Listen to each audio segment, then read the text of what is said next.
আসসালামু আলাইকুম রহমাতুল্লাহি বারাকাতু। বিসমিল্লাহির রহমানির রহিম। আল্লাহ তাআলা কোরআনে এক ভয়াবহ দিনের কথা বলেছেন। ওই দিনকে ভয় করো যেদিন তোমাদের মুখে তালা লাগিয়ে দেওয়া হবে আর তোমাদের হাত পা তোমাদের কীর্তিকর্মের সাক্ষ্য দেবে। সূরা ইয়াসিন ৬৫ নম্বর আয়াত। হে মানুষ, আজ আমরা জিহ্বা দিয়ে অনেক কথা বলি, কাউকে কষ্ট দেই, গীবত করি, মিথ্যা বলি, বদনজর দেই।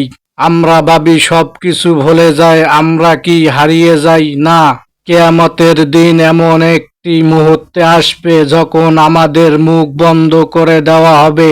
সেই দিন আমরা নিজের পক্ষে কিছুই বলতে পারবো না।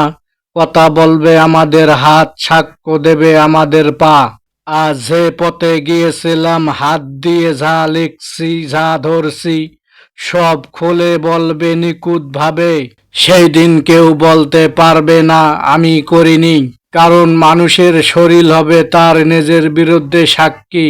কেন এই ভয়াবহ সতর্কতা? যাতে আমরা আজ ফিরে আসি আল্লাহর দিকে, জিহ্বাকে সত্যের পথে রাখি, হাত পা হারাম থেকে দূরে রাখি, আমলগুলোকে সুন্দর করি। হে আল্লাহ, আমাদের সেই দিনের আযাব থেকে হেফাজত করুন। আমাদের আমলগুলোকে নেক বানিয়ে দিন। আমাদের দুনিয়া ও আখেরাতকে সুন্দর করে দিন। আমিন।